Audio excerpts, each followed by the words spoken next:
Assalamualaikum warahmatullahi wabarakatuh. Nama saya Nabila Alfiazinan. Di video ini saya akan menjelaskan tentang manajemen risiko pembiayaan syariah. Jadi bagi teman-teman yang penasaran bagaimana bank syariah mengelola risiko pembiayaannya, tonton terus sampai akhir ya. Masuk topik utama, saya akan menjelaskan tentang pengertian manajemen risiko.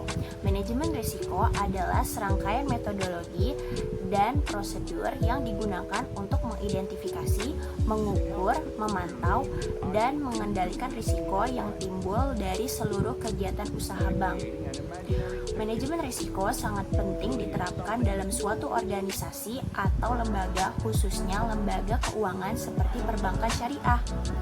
Hal ini dikarenakan lingkungan perbankan baik eksternal maupun internal mengalami perkembangan yang sangat pesat dan kompleks, sehingga risiko perbankan juga semakin luas dan semakin kompleks. Hal ini memerlukan manajemen yang baik. Dalam perbankan, pengambilan risiko merupakan unsur yang sangat melekat dalam kegiatan operasional sehari-hari. Dan tentu saja, laba merupakan sebagian penghargaan atas keberhasilan mengambil risiko dalam bisnis. Terdapat 11 jenis risiko yang dihadapi oleh bank syariah. Yang pertama, risiko pembiayaan atau risiko kredit, risiko pasar, risiko operasional, risiko kepatuhan, risiko strategis, risiko hukum, risiko reputasi, risiko investasi, risiko tingkat pengembalian, dan risiko fidusia. Pada video ini kita akan membahas tentang risiko pembiayaan atau risiko kredit. Risiko pembiayaan terjadi pada akad-akad pembiayaan di bank syariah. Akad-akad tersebut adalah akad musyarakah, akad mudharabah, akad salam, akad istisna, dan akad ijaroh. Pada pembiayaan berakad musyarakah, risiko pembiayaan terjadi ketika proses bisnis yang dibiayai berjalan. Dengan berlakunya prinsip profit sharing, risiko pembiayaan terjadi ketika proyek atau bisnis yang dibiayai berada dalam kondisi finansial distress dan memiliki kemungkinan mengalami kerugian. Dalam kerugian tersebut terdapat dua kemungkinan yang akan terjadi.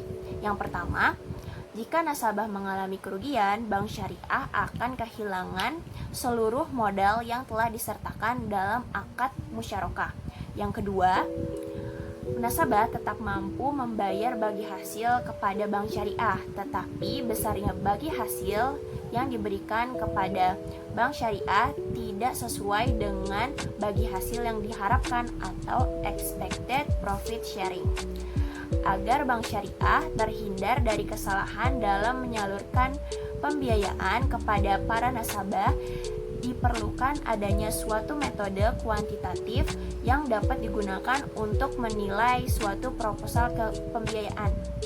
Salah satu metode kuantitatif yang dapat digunakan untuk menilai kelayakan proposal pembiayaan yaitu metode credit scoring, seperti model multiple discriminant analysis atau MDA, logistic regression atau logit, dan probit. Dengan perangkat lunak statistik yang telah banyak tersedia seperti Excel dan SPSS, bank syariah dapat dengan mudah melakukan perhitungan kelayakan pembiayaan dengan menggunakan tiga metode tersebut. Selanjutnya, risiko pembiayaan dalam akad mudharabah. Secara umum, risiko pembiayaan dalam akad mudharabah tidak jauh berbeda dengan risiko pembiayaan dalam akad musyarakah, yaitu usaha nasabah mengalami kerugian sehingga nasabah tidak mampu mengembalikan modal yang telah diberikan bank syariah beserta bagi hasil yang telah disepakati di awal antara nasabah dengan bank syariah. Selanjutnya, risiko pembiayaan dalam akad salam maupun akad istisna. Risiko pembiayaan yang mungkin muncul atas akad istisna maupun akad salam antara lain: yang pertama, terdapat risiko dari sisi produsen atau supplier di mana produsen tidak memenuhi kualitas maupun waktu pengiriman yang telah disepakati. Yang kedua, risiko gagal bayar pembeli. Dan yang ketiga, pembatalan kontrak dari sisi pembeli. Selain itu, di dalam akad salam juga terdapat dua risiko khusus. Hal ini dikarenakan bentuk akadnya yang merupakan kontrak jual beli, maka risiko yang dihadapi dalam akad ini antara lain: yang pertama, non-derivable risk atau risiko gagal serah terima. Yang kedua, price drop risk atau risiko harga di mana harga barang jatuh secara tiba-tiba. Yang terakhir adalah risiko pembiayaan pada akad ijaroh. Terdapat dua risiko pembiayaan atas akad ijaroh, yaitu yang pertama, apabila aset yang disewakan adalah milik bank. Terdapat risiko di mana aset ijaroh menjadi tidak produktif karena tidak adanya nasabah, sehingga hanya menciptakan beban bagi nasabah. Yang kedua, terdapat risiko rusaknya barang oleh nasabah di luar pemakaian normal. Untuk menanggulangi risiko ini, bank dapat menetapkan perjanjian untuk ganti rugi jika suatu waktu terdapat kerusakan barang yang disebabkan oleh pemakaian tidak normal. Setelah mengetahui risiko-risiko pembiayaan yang bisa terjadi di akad pembiayaan bank syariah, selanjutnya kita beralih ke peraturan yang mengatur tentang perbankan syariah dan pembiayaan di Indonesia. Peraturan Otoritas Jasa Keuangan Nomor 31/POJK.05/2014 mengatur aspek-aspek yang perlu diperhatikan oleh bank syariah dalam rangka mengukur serta menjaga tingkat kesehatan bank syariah. Dari segi pembiayaan, lembaga keuangan syariah diwajibkan untuk melakukan apa yang disebut dengan mitigasi risiko pembiayaan syariah. Hal ini dapat dilakukan dengan cara pengalihan risiko pembiayaan syariah melalui mekanisme penjaminan syariah.